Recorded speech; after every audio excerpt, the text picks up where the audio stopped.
Salut, c'est Clément de Mouvement Conscient et là je suis devant mon buisson favori pour faire une nouvelle vidéo. Je peux pas shooter des vidéos à l'intérieur parce que j'ai nécessité d'électricité, enfin surtout de luminosité. J'ai pas assez de luminosité pour prendre de belles vidéos entre guillemets. Et donc voilà, là dans cette vidéo j'ai décidé de répondre à vos questions, des questions que vous m'avez posées sur Facebook. Alors on abordera différents thèmes, on abordera bien sûr les blessures, le mouvement, la préparation physique, la posture, le cardio et encore plein d'autres choses. Donc voilà, j'ai ma petite fiche avec vos questions et les éléments de réponse que j'ai décidé de vous donner. Du coup, ce que je vais faire, c'est que je vais regarder la caméra, je vais du coup vous parler à vous. De temps en temps, je vais regarder mes notes pour être sûr de bien tout vous dire et surtout de répondre à toutes vos questions. Et donc voilà, commençons. Alors la première question qu'on m'a posée, c'est où en est la tribu du mouvement en France? Alors c'est une bonne question. De ceux que j'ai pu voir, il y a quelques youtubeurs qui ont déjà parlé français, je veux dire, qui ont parlé de mouvement, qui ont parlé d'Ido-Portal. C'est pas vraiment des youtubeurs qui sont actifs, et ceux qui sont actifs, c'est pas vraiment leur spécialité ou c'est pas vraiment un truc qu'ils font souvent. C'est juste ils ont vu par exemple des vidéos d'Ido-Portal, ils en parlent, ils ont bien raison. Mais donc voilà, c'est ça, mais sans plus. Sur le groupe Facebook d'Ido-Portal, j'ai vu de temps en temps des Français poster certains trucs. C'est quand même très rare. Ido-Portal vient très rarement en France. Je crois que à ma connaissance, il est juste venu une seule fois en France, et à Dijon. Je sais pas pourquoi à Dijon. Enfin, tout ce que je sais, c'est qu'en STAPS, il y a un très bon, pour l'université, on va dire. Master en termes de préparation physique. Je me dis peut-être c'est pour ça, du coup peut-être qu'il y a une culture propice à Ido-Portal, je ne sais pas. Mais donc voilà, je crois qu'il est venu juste une seule fois en France, à Dijon. Et ouais, sinon niveau mouvement en France, c'est pas top. Je sais pas s'il y a vraiment de salles de mouvement en France. Pour l'instant, j'ai pas vu grand chose, vu qu'il n'y a pas vraiment une grande culture du corps de manière générale en France. C'est quand même une culture assez fermée par rapport à d'autres pays. Mais donc voilà, je sais que il y a une salle en Espagne, du coup si vous êtes dans le sud, c'est pas mal. Si vous êtes dans le nord, il y a une très bonne salle de mouvement à Amsterdam. Sinon, en France, je sais pas trop comment ça se passe. Moi, c'est vraiment dur pour moi de créer une communauté de mouvement, dans la mesure où là je suis à Strasbourg, mais j'ai plein de déplacements. J'ai pas envie de rester à Strasbourg. A priori, l'année prochaine, je déménage à Paris si je reste en France. Je déménage à Paris, et une fois que je serai à Paris, je serai bien casé. À ce moment-là, je pourrai créer vraiment une communauté de mouvement vraiment en présentiel où il y aura des cours, on pourra se rencontrer, etc. Si vous êtes sur Strasbourg, vous pouvez toujours m'envoyer un message et on peut bouger ensemble un de ces quatre. Ce que je vous invite à faire aussi, c'est que si vous voulez trouver un partenaire de mouvement, mettez simplement votre ville en commentaire. Et si quelqu'un qui est de la même ville, envoyez-vous des messages et voyez si vous avez envie de faire quelque chose ensemble. Donc voilà. Alors maintenant, ça va être la deuxième question qui concerne du coup une personne qui a des douleurs au poignet depuis 10 ans. Le médecin dit que c'est une tendinite, mais même après plusieurs années de repos sans sport, cette personne a toujours mal. Et du coup, qu'est-ce que je conseille? Alors, ce qui est intéressant, c'est que lorsqu'on a mal quelque part, il faut savoir que notre corps, enfin nos muscles, etc., sont recouverts de ce qu'on appelle le fascia. Je ne sais pas si c'est le, du, la, etc. Vu que je lis mes sources en anglais, du coup je ne sais jamais les articles. Mais du coup voilà, il y a le fascia. Et vu que le fascia recouvre tout le corps, ce qui est bien, c'est qu'il y a une zone qui est douloureuse. En mobilisant au-dessus de la zone ou en dessous de la zone, grâce au fascia du coup qui connecte tout le corps, ça nous permet de travailler sur des zones douloureuses, sur des zones qui ont des problèmes, sans forcément toucher la zone en question. Du coup, la première chose que je te conseille de faire, c'est de mobiliser au-dessus et de mobiliser en dessous. La deuxième chose que je te conseille à faire, c'est de faire des automassages. Pourquoi ? Parce que de faire des automassages, surtout au niveau de l'avant-bras, ça va retirer des tensions qui peuvent s'accumuler au niveau du poignet. Comme je vous le dis à chaque fois, tout est connecté, du coup des douleurs que vous avez au niveau du poignet peuvent être dues à des douleurs que vous avez peut-être, à des choses au niveau de vos avant-bras, même au niveau de votre bras, au niveau de l'épaule, etc., etc. Du coup, une chose très importante à faire, c'est les automassages superficiels mais aussi profonds. Donc ça, c'est une chose. Troisième chose que je te conseille, c'est compression et décompression. Alors commençons par la compression. Ça se fait avec des rubans spéciaux, tu peux aussi faire ça chez toi. Regarde sur YouTube, il y a plein de tutos pour ça. Mais il y a plein d'études qui montrent que si c'est effectivement une tendinite, faire des exercices de compression, eh ben, ça va beaucoup t'aider. Du coup, je t'invite à regarder ça. Je ne vais pas en dire plus vu qu'il y a vraiment beaucoup de questions et j'ai pas envie de faire une vidéo de 30 minutes non plus. Mais donc voilà, compression aussi, donc compression va de pair avec décompression. Alors ce que tu vas faire, c'est simplement par exemple décompresser ton poignet. Pour ça, tu vas attacher un élastique à ton poignet qui va le tirer vers l'avant. Du coup, ça va finalement remettre ton articulation en bon état et instantanément libérer plus de mobilité. Du coup, ça aussi, ça peut t'aider. Ce que tu peux aussi tester, c'est la thérapie par le froid. Simplement mettre ton poignet dans le froid, commencer à faire toujours en étant décompressé, commencer à mobiliser doucement ton poignet et vraiment faire toutes les choses que je viens de te dire. Faire ça 15 minutes tous les jours, pas de journée de récupération, tu fais ça tous les jours 15 minutes au moins. Fais ça pendant un mois. Une fois que tu as fait ça pendant un mois, commence à faire des exercices de rééducation de poignet. J'ai une vidéo à ce sujet sur ma chaîne. Du coup, regarde cette vidéo. Sinon, intéresse-toi à la manière dont les gymnastes font pour fortifier leur poignet. Tu peux trouver ça sur YouTube aussi facilement. Tu peux aussi faire des recherches sur Coach Summer, qui est un coach en gymnastique. Du coup, là aussi, ça peut t'intéresser. Est-ce que j'ai oublié quelque chose? Non, bah donc voilà tout ce que tu peux faire de manière générale. Troisième question, du coup, le HIIT, pourquoi, comment? Du coup, High Intensity Interval Training, du coup, du travail, un entraînement à forte intensité avec des intervalles. Pourquoi en faire? Comment? Alors pourquoi ça, c'est pas vraiment à moi de le décider vu que rien n'a fondamentalement de sens dans la vie. C'est nous qui nous donnons du sens à la vie, c'est nous qui donnons du sens à ce que nous faisons. Du coup, intrinsèquement, est-ce que le HIIT a du sens? Non. Est-ce que ça a du sens en mouvement? Clairement pas. Pourquoi on a besoin du cardio? On a besoin du cardio pour bouger, pour faire des mouvements. Du coup, tant que vous savez faire autant de mouvements que vous pouvez, tant que vous n'êtes pas fatigué en faisant vos mouvements, pas besoin de faire du cardio. Et si vous avez besoin de plus de cardio pour faire certains mouvements, faites plus ces mouvements et pas besoin de faire de cardio spécifique. Du coup, moi, si on parle de cardio, c'est spécifiquement par rapport à un sport. Du coup, si tu veux faire du HIIT, eh ben ça va généralement être soit pour un sport, soit pour la perte de poids.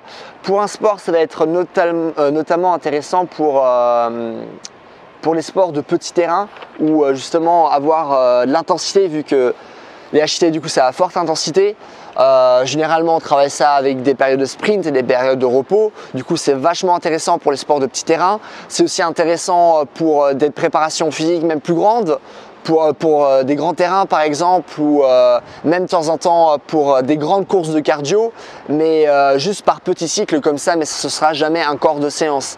Par contre, les HIIT, c'est pas vraiment connu pour leur prouesse de cardio, c'est surtout connu et à la mode parce que ça permet de perdre du poids. Si tu veux savoir précisément comment faire du HIIT pour perdre du poids, si tu veux des exemples de séances, j'en ai sur ma chaîne dans les premières vidéos que j'ai pu faire. Ma deuxième vidéo, si tu vas sur ma chaîne, tu fais vidéos les plus anciennes.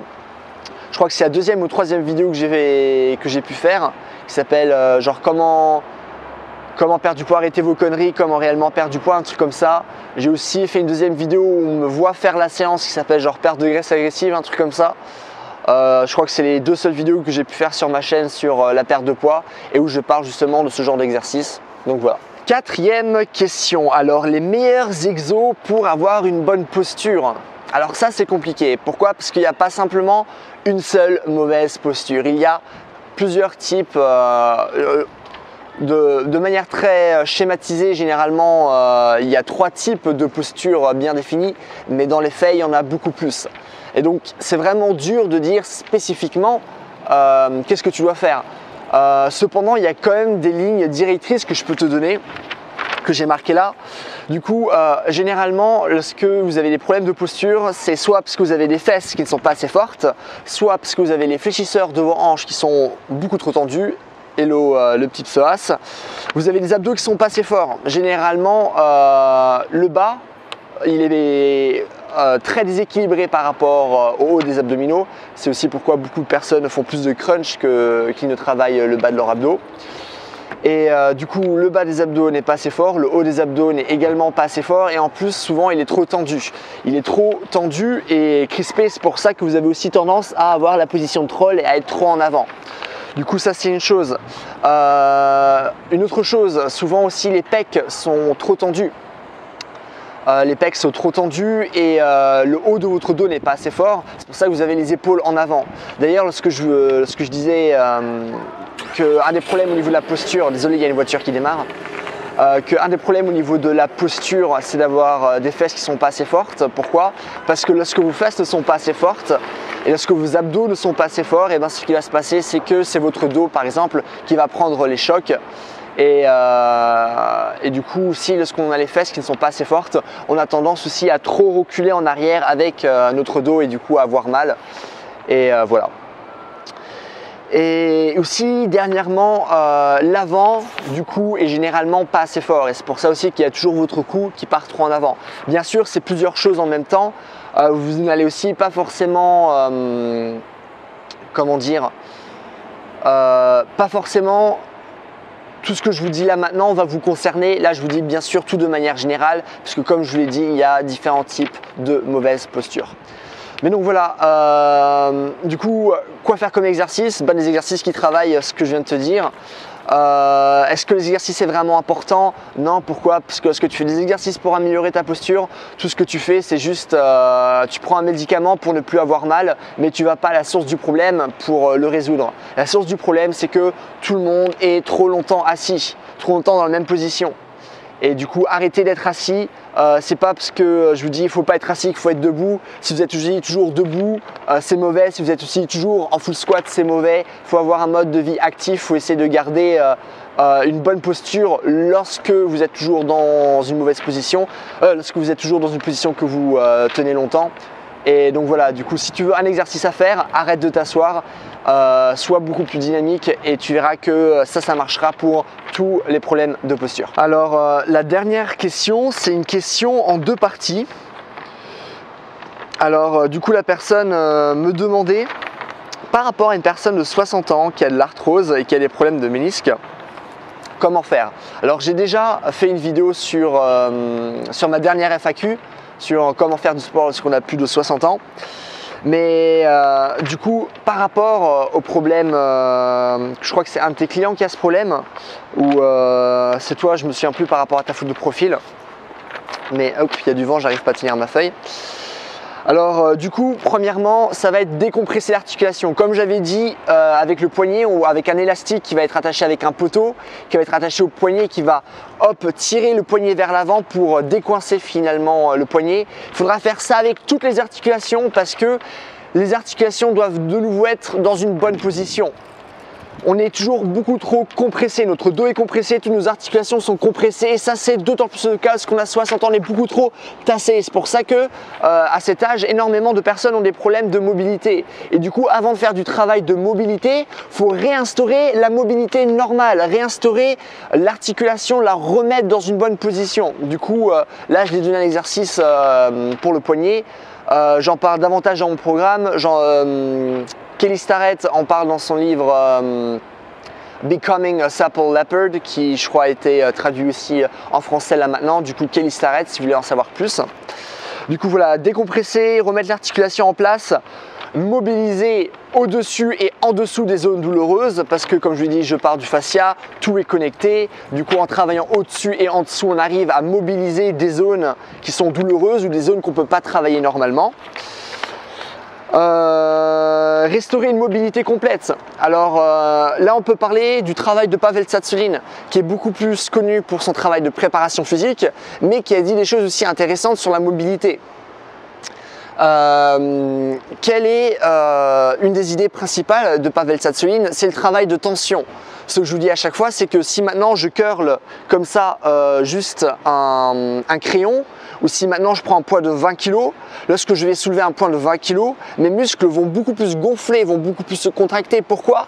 Parce que plus la tension est grande, logiquement, plus on va recruter de fibres musculaires. On n'a pas besoin de recruter le même nombre de fibres musculaires, que ce soit maintenant un stylo ou une haltère de 20 kg.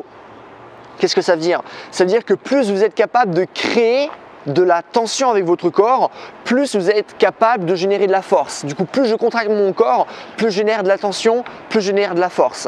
Et du coup, ce qui est intéressant, Pavel Tsatsouline dit par rapport à la mobilité, c'est déjà de simplement, par exemple, utiliser nos articulations en amplitude complète. Tout ce qu'on n'utilise pas, on le perd. C'est pour ça qu'à force de ne pas utiliser l'amplitude complète de nos articulations, eh ben, on perd la mobilité. Du coup, de faire ça, par exemple, mais contracter tout notre corps pour générer beaucoup plus de tension. Et là, vous allez voir, ça va être beaucoup plus dur d'avoir de la mobilité. Mais comme ça, on va forcer notre corps à avoir de la mobilité, mais de créer de la force là où il y a de la mobilité. Et du coup, comme ça, à 60 ans, vous allez pouvoir reconstruire un corps qui est solide. Ah oui, dernièrement, privilégier le parcours et les mouvements de tout le corps. Pas besoin d'aller à la musculation. À 60 ans, il y a un grand déficit de coordination, de mobilité et de force. Et du coup, ce qu'il faut faire, c'est réapprendre quelqu'un de 60 ans à bouger comme quelqu'un de 20 ans, de 30 ans. Et pour ça, qu'est-ce qu'on fait? On construit des parcours du combattant. Ah, là, je dois ramper. Après, je dois sauter. Après, je dois m'accrocher. Après, je dois un peu courir. Après, je dois aller sur les côtés comme ça ou aller de l'inversion. Ah, maintenant, je dois à nouveau ramper, etc. C'est ça qui va être intéressant pour une personne de cet âge-là. Mais vu que c'était une question en deux parties, la deuxième partie c'était, ah oui, un sédentaire, comment lui faire comprendre qu'une routine biquotidienne et ou du kiné pendant plusieurs mois pour avoir des résultats est important. Du coup, biquotidienne, je pense que tu fais peut-être référence au travail de force pour être plus fort, de travailler 2 fois par jour, comme théorisé par Charles Poliquin et Pavel Tsatsouline. Du coup, Zaltchowski qui dit que pour être fort, il faut faire le plus possible avec la plus forte intensité possible, toujours en étant frais. Du coup, travailler 2 fois par jour, ça nous permet d'être frais à chaque fois qu'on travaille et de pouvoir travailler de nouveau à chaque fois avec intensité. Vu que lorsqu'on travaille avec la force, on travaille avec de faibles répétitions et de faibles séries avec de longs temps de récupération. Du coup, on est à chaque fois frais lorsqu'on travaille. Du coup, je pense que tu parles par rapport à ça, de simplement faire comprendre les avantages de cette pratique. Par rapport au travail de kiné, alors ça, je trouve ça c'est vraiment intéressant que tu parles de ça, que le travail de kiné va être important. Pourquoi? Parce que la plupart des gens qui sont en salle de muscu, par exemple moi je vais à la salle de muscu pas pour faire la musculation, mais parce qu'il y a tout le matos dont j'ai besoin pour faire ma pratique de mouvement. Et lorsque je vois des gens faire des squats, je me dis tu devrais pas faire des squats, tu sais pas squatter, pourquoi tu mets des charges sur ton dos, tu sais même pas squatter. Et le fait est que la plupart des gens manquent cruellement de mobilité et 90% des gens n'ont pas la mobilité nécessaire pour squatter correctement. Du coup, pourquoi aller chez le kiné? Parce que pour la plupart des gens, surtout si tu es sédentaire, eh ben, tu n'auras pas la mobilité nécessaire pour faire des squats correctement. Tu n'as tellement rien fait avec ton corps que maintenant ton corps ne peut plus faire les choses correctement. Du coup, avant de pouvoir nous faire des mouvements normaux comme les squats, tu seras obligé malheureusement de récupérer une mobilité normale. Et du coup, c'est pour ça que le travail de kiné va être intéressant. Et aussi, ce qu'il faut garder en tête, c'est que comme tu le dis aussi dans ta question, c'est là aussi je pense que tu parles à un de tes clients ou à un truc du genre, je sais pas. Mais que... Ah mince, qu'est-ce que je veux dire ? J'ai perdu le fil de ma pensée. Ah oui, que ouais, faut comprendre, surtout à cette personne qui est sédentaire, faut lui dire que tu n'as rien fait pendant tellement de temps, tu es sédentaire, ça t'a pas pris un jour pour avoir un corps en si mauvais état, ça t'a pris beaucoup de temps. Du coup, crois-moi, ça prendra aussi beaucoup de temps pour t'en sortir. Et du coup, ça prendra plusieurs mois avant d'avoir des résultats corrects. Généralement, chaque transformation notable se fait en au moins 3 mois. Après, on arrive à des plateaux, après ça prend plus de temps, mais au moins ces 3 mois, c'est un grand minimum. Donc voilà. Voilà pour les questions. J'espère que j'ai pu vous donner de bonnes réponses, que j'ai pas été trop peut-être superficiel dans mes réponses, que j'ai peut-être pas parlé trop vite parce que je voulais vraiment dire plein de choses. Je me suis pas trop attardé dans des détails parce que je voulais vraiment traiter toutes les questions et parler de différentes choses. Donc j'espère que vous avez comme pu comprendre et tirer de la valeur de ces questions. Et donc voilà, si vous avez des commentaires, des choses à me dire, des questions par rapport à ce que j'ai dit, vous pouvez me poser tout ça dans les commentaires. Si vous avez aimé la vidéo, n'hésitez pas à me mettre un j'aime. N'hésitez pas aussi à vous abonner si vous tombez sur cette vidéo par hasard, même si ça m'étonnerait. Mais donc voilà. Et voilà, si vous voulez du contenu supplémentaire, n'hésitez pas à aller sur ma page Facebook. C'est là où justement vous pouvez me poser des questions et après je les traite sur YouTube. Je ferai aussi ça avec ma newsletter, ceux qui sont inscrits à ma newsletter. Et voilà, si vous voulez un programme qui prend en compte vraiment tout ce que j'ai dit là en vidéo, vous pouvez aller sur mon site. Et donc voilà, bon, en attendant, passez une bonne journée. Bye.